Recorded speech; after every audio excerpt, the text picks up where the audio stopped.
Let the record show it is 10:02, so I didn't start exactly at 10. And thank you so much for having me. We have a lot to cover, and we're going to get right into it, everybody. So here we go. 1775, the British and their American subjects aren't getting along. Things really come to a head on Lexington Green. The fighting will spread to New York, New Jersey, into Canada. The Continental Congress will declare the independence of these colonies. The war spreads to the south. It doesn't go well for the British, so they end up in Virginia, where an army surrenders at Yorktown. So I think we're good.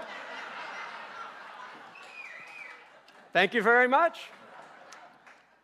All right, so now 30 minutes seems positively roomy, I would suggest. So let's do this a little bit better here. It'll probably take 36.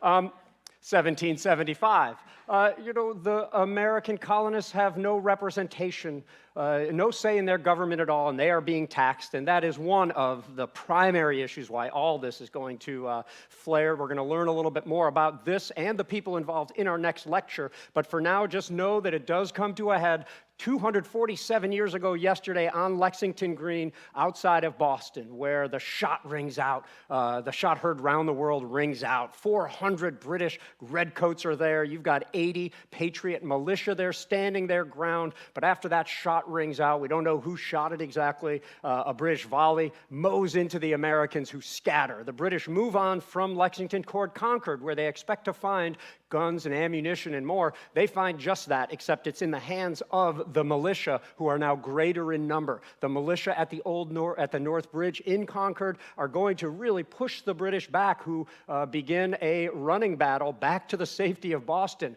With every step, more Patriot militia arrive, harass the British, inflict casualties, and they literally, the British, limp back into Boston. Miraculously, the Americans have won their first victory on the first day of the American Revolution. They come and they surround the British fortifications and positions around Boston.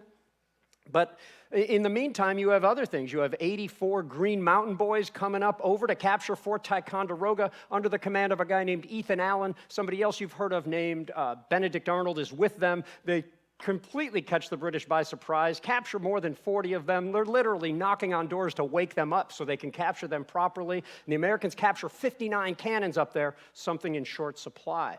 In the meantime, the Continental Congress knows that they need a real army, not a militia. They need an army to stand up to the British here. And as they're talking about this, one of their delegates, some guy from Virginia, keeps showing up in an army uniform. And I think you know his name. His name is George Washington, and he's the only choice for this job, to lead the new Continental Army. And of course, when they offer it to him, what? I didn't expect you'd pick me. What are you talking about? I don't think I'm qualified at all, but okay, I'll give it my best shot.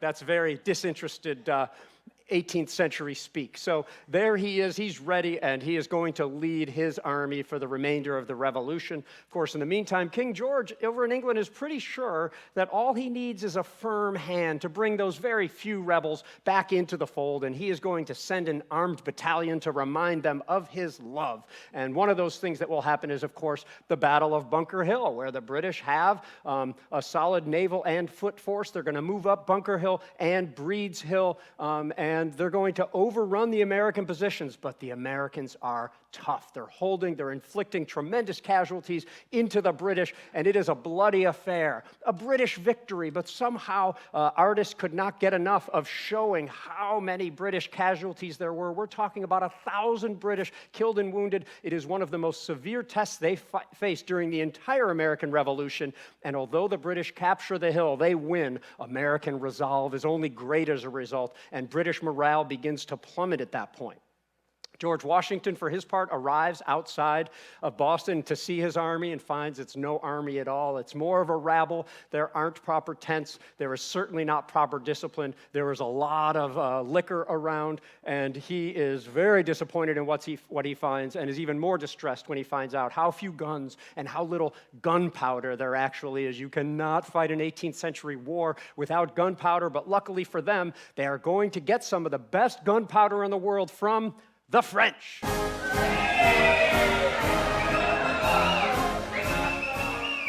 And the French make the best gunpowder, like I said, in the world. It has a better...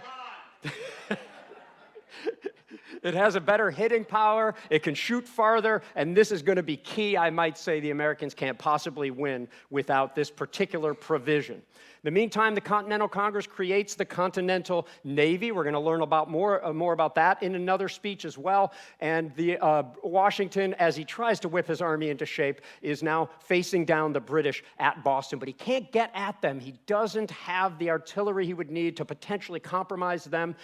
He is going to send the former Boston bookseller Henry Knox up to Fort Ticonderoga. Aha! Maybe those 59 guns can come in handy at this point, and maybe we'll move them in the winter in New England. That sounds like a great idea. Henry Knox understands a little bit about the military because he has read the very books he used to sell in his bookshop. So let's see how that goes. In the meantime, a small militia battle takes place between patriots and loyalists at the Battle of Great Bridge outside Norfolk, Virginia. This is a one-hour battle that has massive consequences. The last royal governor of Virginia, Lord Dunmore, is driven away from the place he's supposed to govern. In the meantime, you have two other forces going up toward Canada. General Montgomery in command. You've got a column under Benedict Arnold going for Montreal and Quebec City. Montgomery soldiers capture Montreal in November of 1775 and then reunites with Arnold, and they are going to take Quebec City. They're going to bring Canada into the American fold at this point, expunge the British from that area, and they have a decent chance of doing so at this point, right at the end of 1775. Arnold moves one way around the city. Montgomery moves the other. They're looking for the weak point in the fortifications there. But just at the key point, Montgomery is killed. He will become the martyr of the Battle of Quebec City. Arnold will, although wounded, will survive to limp his army away, keep that army together, keep them there for quite a while before actually the Americans are going to retreat back to Fort Ticonderoga while the British gain a stronger force up there. So as the momentous year of 1776 starts, a lot is happening, and maybe the most important of them all is that Thomas Paine issues a 47-page pamphlet that lays out common sense, and he uses simple language and biblical language to convince people of the American cause, that the cause of America is the cause of all mankind, and it became, and still is, I think to this day, the best-selling American publication of all time. This is distributed wide, and no doubt some people in North Carolina are reading it, where there's probably a 15-minute battle at the Battle of Moores Creek Bridge. It is a fierce but short struggle. How can a 15-minute struggle in North Carolina have any impact upon the American Revolution? Well, this is loyalists. We're going to learn more about them in a talk tomorrow as well. Those loyal to the crown fighting against, patriot militia or rebels or soon-to-be Continentals. And now that the the patriot militia won, loyalists are going to be reluctant to express their views anywhere around that whole area. So little fights and little scraps like this could have a big difference, especially in the backcountry of the Carolinas. In the meantime, here comes Henry Knox. He's got dozens of special sleds. He's going over snowy mountains, icy rivers, and makes his way to Boston, not losing a single cannon. And the Americans, Washington had planned this out very well, a way to capture some key heights above Boston so that they could get their artillery up there so it would be futile to counterattack the place. And he does it so well that the British simply have to leave Boston. It was a miserable winter for them. I can't express enough, and if you read The British Are Coming by our speaker tonight, you will get an excellent description of how hard it was to provide provisions and food and everything an army needs from across an ocean. Very difficult. Most of what they send doesn't even make it in the first place, and that which does make it, doesn't make it in the condition in which it was intended. The British sail away, most of them to Nova Scotia. Washington knows they will be back and be back in greater numbers. In the meantime, the Americans win another victory at the Battle of Sullivan's Island at Charleston Harbor, repelling the British Navy. So many say the most powerful navy in the world, although there might be disagreement from the French.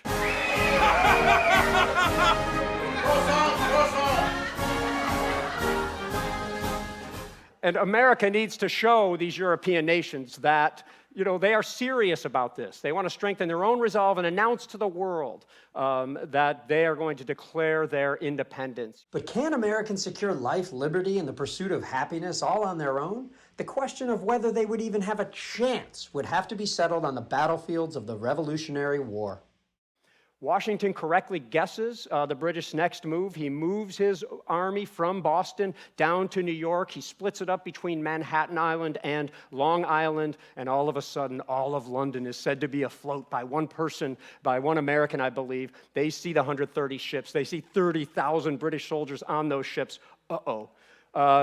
It's not hard for the British to do. They land the bulk of their force on Long Island, come straight at the Americans, and then work around their flank. You see Lord Charles Cornwallis maybe getting around to compromise the Americans. This is one of the two bloodiest battles of the American Revolution, the Battle of Brooklyn. You have Marylanders literally sacrificing themselves just so the American army, that part of it, can have a chance to maybe get across the river back into Manhattan and join the rest of the army. That works. The fog works in their favor at that point, too. And here you have George Washington reunited on Manhattan Island, but you know, the British can take their time capturing Manhattan. They do. They land their force and move up Manhattan Island against George Washington. Washington takes position, a very strong position, with more soldiers than the British have on site at Harlem Heights. This is a battle that they win. George Washington wins his first battlefield victory against the British, but nonetheless, the British can simply go up the rivers and move around George Washington's flanks, the ends of his army, and he knows he has to leave. He retreats to a place called White Plains, loses a battle there, and things are really turning around for the worse now. Loses there. The British turn around to see those forts down at the bottom over there. They then eliminate the threat to their rear over there and go after the next two forts. It's a massive American disaster to lose Forts Washington and Lee straddling astride the Hudson River there. George Washington is going to continue to retreat all the way across New Jersey, limping across with 2,000 of the 18,000 men he had just a couple of months earlier. He crosses the Delaware River, goes all the way into Pennsylvania, and this is a real low point for the American cause here. For all the good it'll do, right now they send Benjamin Franklin as a commissioner to Paris to try to maybe arrange a treaty with, you guessed it, the French.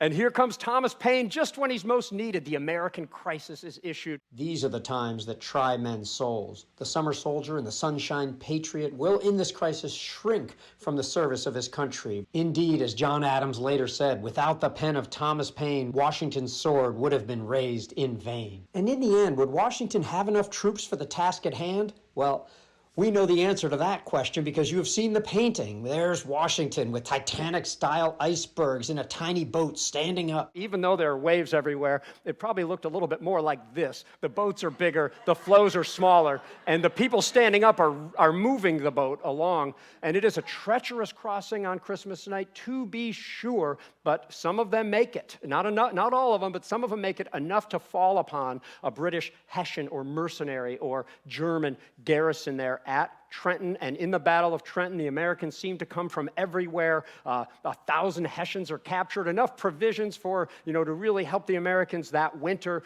critical ammunition and cannons that are hard to come by, and there is street fighting, and the British are caught completely by surprise. George Washington rides into the crowd and whatnot, and he is ready to inspire his troops. He says to his soldiers, whose enlistments are about to expire in a couple of days, if you will just stay 1 month longer, I've already done everything I could have asked you to do, but if you could stay 1 month longer, you will offer that service to liberty and your country that you might not be able to do under any other circumstance. And one man steps forward, another steps forward, a bunch more steps forward, until almost everybody joins George Washington as he recrosses the Delaware in 1777, takes position at Trenton again. The British attack him once, twice, 3 times. He holds at the Assunpink Creek Bridge, and you have George Washington astride his horse, recklessly exposing himself to danger. It was said you felt safe to be around the guy, and the British knew that they were going to win this battle. They knew they would win it the next morning, and they knew Washington would be there, but they did not know Washington well enough. Washington was able to get around the British force there using a little-known road and fall upon another garrison, a British garrison of regulars, the tough guys, the redcoats at Princeton. He falls upon them. It does not go well for the Americans at first, but ultimately they get their force together and push against the British, forcing them off the field. It's a fox chase, boys. Illinois, Washington says, as he leads his soldiers to victory, his first victory over these real deal British regular redcoats. And somehow now, in 10 days, 10 crucial days, everything has turned around from crossing the Delaware until he comes here to the Battle of Princeton. Everything is different. And he is going to be able to encamp at Morristown, much closer to New York. And guess what? The British are going to be confined to the sea again. Every time they go inland, they are going to have to fight for every provision. Therefore, they're going to have to be done by sea again. And everything I've just covered, by the way, might be covered in more detail in tonight's speech as well. So as 1777, goes a little further in, the British have had enough of this. They are going to gather some of their forces together, make a force that Washington can't possibly stand against. So they're going to gather 3 armies from Canada, from New York, and from New York City at Albany. Any military person will tell you the plans go out the window as soon as you start to execute them. The first column is stopped at a place called Fort Stanwix, doesn't make it to Albany. The second one, Lord Howe just says, I'm not into this, and he goes over to the Chesapeake Bay and says, I'm headed for Philadelphia. That's what he does.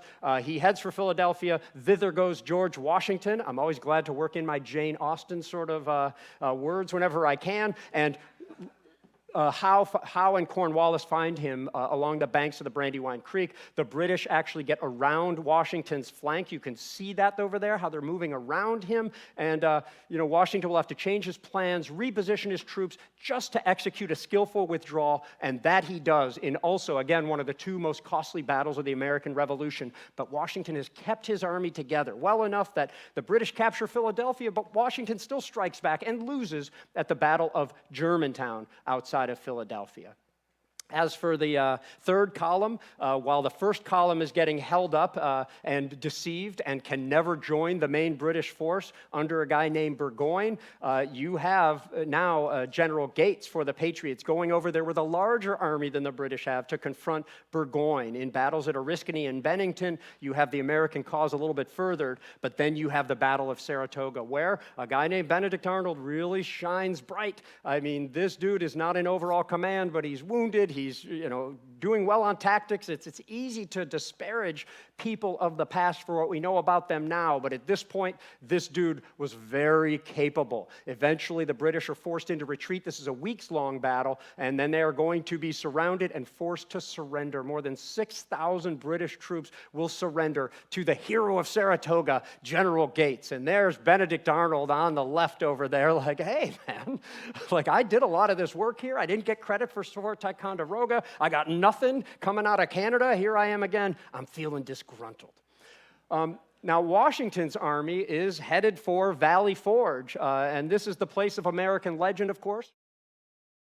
And you know that they are going to have a particularly harsh winter, but they're going to make good use of the time with the help of this guy, Baron von Steuben, European officer, good at discipline, understands what the American army needs at this point. And here they are drilling at Valley Forge. They're drilling on short rations. They're drilling in the ice cold, but Steuben is trying to whip this army into shape. This is an army that got lucky in 1775, that sort of made it through 76, that became veterans in 77, but they're going to become professionals in 1778. And it's important to note that both sides here are using the same weapons, essentially. Most soldiers are carrying smooth-bore muskets. They're firing spherical bullets at that point. There are rifles, and sometimes American rifles would help to carry the day or at least lessen the impact of defeat. But they're really going to, professionalize this army, finally, what George Washington wants and needs throughout it.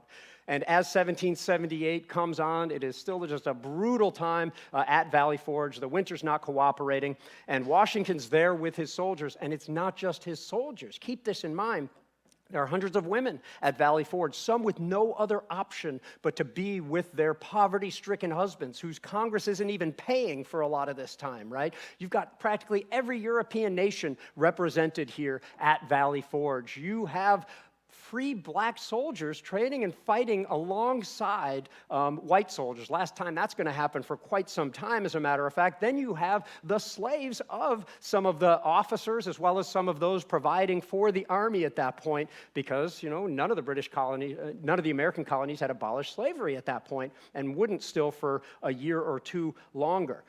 You also have, of course, Native Americans constantly throughout the entire war, Oneida and other tribes fighting with the Americans, fighting against the Americans. This is truly Valley Forge, and the American Revolution already summarizes what America was and in part what it would become.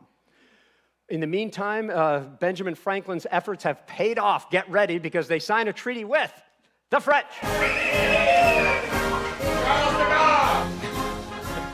And before too long, Spain is also going to declare war on Great Britain. You almost start to feel sorry for Great Britain. Hey, man, everything's coming down upon us here, and George Washington is ready for battle after leaving Valley Forge in the lower left there, and he is going to come to battle with the British at the Battle of Monmouth. It is a particularly intense fight. It's back and forth the entire time. Both sides claim victory in this battle, a classic thing of war where, you just claim victory, and that must mean to your people at home that you won. But what we have is George Washington, again, closer to Philadelphia, closer to New York, pinning the British, in New York, who again are going to have to try to supply their army without using this prosperous land right in front of them. I mean, our country is massive. They would have had huge opportunities to provision the army, but Washington has skillfully made it so that they're still relying by sea. This is a difficult prospect now with planes and large boats and everything like that. It is still difficult to do it. It was especially difficult in the 18th century. So the British start to say, well, we're sort of pinned down in the north. Let's look south a little bit here, and let's send a force, a powerful force, and capture the nice port and harbor at Savannah, Georgia. They do so. It's not all that hard at that point. And as 1779 comes on, people start to look toward the south. They're also looking west. There's a battle as far away as Vincennes. It's in Indiana. George Rogers Clark comes from practically Missouri. He's right near modern-day St. Louis, marches across Illinois to fall on this British garrison, successfully sort of convincing them to surrender. There's fighting up in Rhode Island, in New York, in New Jersey, but none of this changes the game in the north. It's really a stalemate up there for both sides. In the meantime, more is happening in the south. The Americans win at the Battle of Kettle Creek, but the British counter with a victory at a place called Briar Creek in Georgia. And by now, the British are starting to think, hey, we might not win this thing. This might not go so well, and if we do have to negotiate for peace, let's do it with the prosperous southern colonies under our control. Let's have access to that rice, that cotton, that indigo. Let's at least make this whole colonial thing worth it at this point, and that's when they adopt their southern strategy. Let's, stay where we are in New York, but let's really exploit and control these southern colonies. In the meantime, the Americans capture Fort Charlotte and move on with some freedom fighters in tow over to Savannah, bloodily repulsed. The British hang on to Savannah, and then they're going to move in 1780 a little further north where they want to capture Charleston, or Charlestown as it was called. There is more than 6,500 Patriot soldiers in Charleston. It is a siege. It is a battle. The Americans will eventually lose, and they will lose more men in this single surrender than in any other time during the American Revolution. And now the British have a firm grasp upon the Carolina coast at that point. Some of the soldiers who were retreating and a few others get massacred at the Battle of the Waxhaws. Remember the Waxhaws. They call it Buford's Massacre for the way that a guy named Bannister Tarleton, Bloody Ban as he would come to be known, actually massacred or killed soldiers and gave them no quarter, supposedly, even after they were trying to surrender. I'm not sure if the British would describe it that way. But, look at the British problem here. In the South Carolina Low Country is where you have a lot of the Patriot sentiment there, and that's exactly what the British control. They're controlling the coastal areas of Charleston and Savannah over there. While they thought that they would find welcoming loyalist forces and sentiments everywhere they went, they were in the wrong spot to get those sentiments, so they're going to need to push into the back country where there is going to be a little bit more loyalist sympathy up there. So they start to establish outposts at places like 96 and Hanging Rock and other places as they try to seize control of the Carolinas here. And this is where, of course, you know what happens. Nobody fought in lines in the South because you've seen it in the Patriot movie. It's about 6 guys going from tree to tree, defeating this huge British force. And of course, that is not true. There are people like Thomas Sumter and the Swamp Fox and Moultrie and Pickens and things like that that are engaging in this and are really harassing and ambushing British, columns as they're moving around, but really these are armies fighting armies in the end, and they're using very similar linear tactics. This idea of the sole American hiding behind trees that looks like Mel Gibson is mostly myth. So as part of moving forward here, Sir Henry Clinton sends Lord Charles Cornwallis forward to Camden, South Carolina, central South Carolina there, and the hero of Saratoga, Gates, comes on down to confront him. Oh man, you're in trouble. But you don't need to be a military genius to read this map and see that this does not go well for the hero of Saratoga. He is absolutely driven off the field. Depending on which account you read, he might have gone to North Carolina. He may have gone to the North Pole, and supposedly you can still hear his hoofbeats echoing today, across that part of the Carolinas. So that does not go well. The Battle of Camden is a complete disaster, but the Americans are able to fall upon one of the other British outposts at a place called Hanging Rock, and I'll talk about this later, but whenever you see a map like this in your book or here, this is the land the American Battlefield Trust is preserving on these battlefields just within the last 7 years. So in the meantime, I think you know it, Benedict Arnold is up in West Point, New York. He has suffered too many indignities in his opinion of himself, and he starts to help the British. And to this day, of course, you hear the word traitor, you still think about Benedict Arnold. I still don't want to undo that he was a very valuable asset early in the war. It would have been nice to have kept him on the good side. Sorry about anybody who's British in the audience.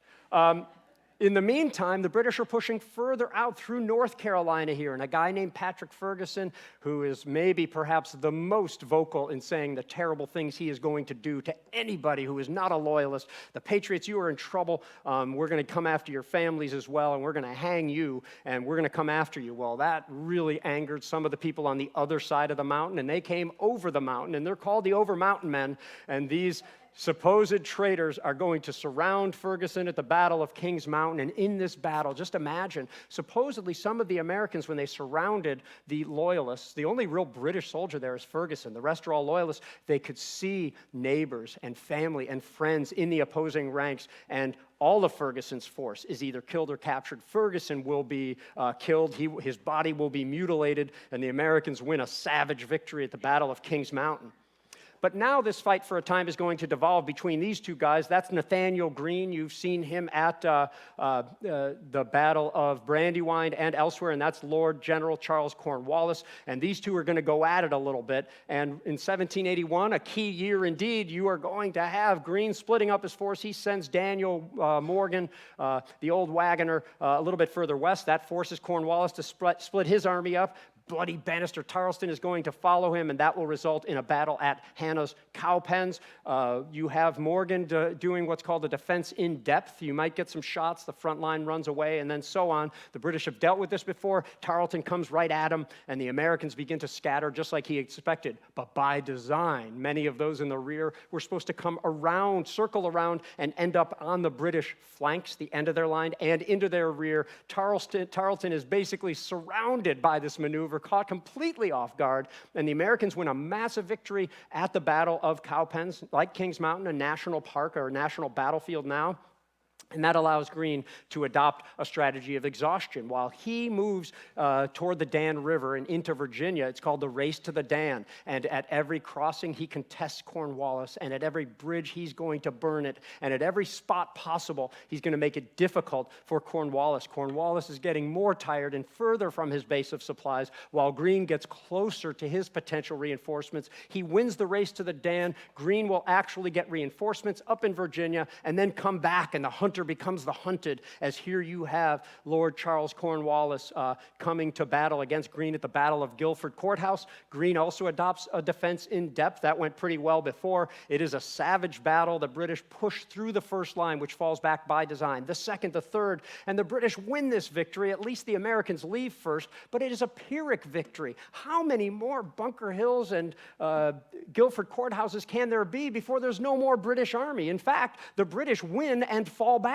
Every time Greene loses a battle, somehow the British lose more territory. Go figure that out as best you can, but that's just what happens. Greene is going to continue to follow him through North Carolina and into South Carolina at that point. Cornwallis has had enough. He heads for the coasts, but there are other British forces in the area. Greene comes against another one of those near Camden at the Battle of Hobkirk Hill. Greene loses again, and the British fall back. And this is when Greene says exactly what his approach is. We fight, get beat, rise and fight again. And this is how he is going to win the war in the South, essentially. Sorry to spoil the end for you. You see Cornwallis starting to move north at that point, and others. In the meantime, the Spanish come in. I didn't put any of y'all in the audience, but maybe from Spain. Oh, there we go. Okay, good. I'll take that. Come in and besiege and capture Pensacola, Florida. I had to work Florida into my speech in some way or another. And in the meantime, Greene and other American forces attack the British at Star Fort. They fall upon them wherever they are. There's a fierce battle at Eutaw Springs. The British fall back again until they're all the way back in Charleston again. It's another Boston or another New York where the British control a port and can do nothing else with it. In the meantime, stymied in the north, stymied in the south, maybe they can have some success in the middle. So there is fighting as Cornwallis moves up toward Civil War places. In modern times, they're known as Richmond, Petersburg, and elsewhere in Virginia. And helping the Patriots there in Virginia is the Marquis de Lafayette. And man, this dude has a whole bunch of additional names if you care to learn them.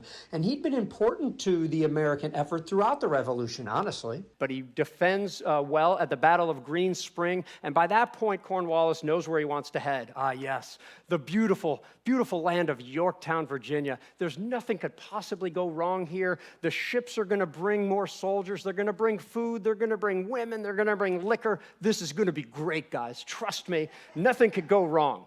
Okay, and the British fleet is indeed on the way, except that the British fleet is confronted by a fleet under the French.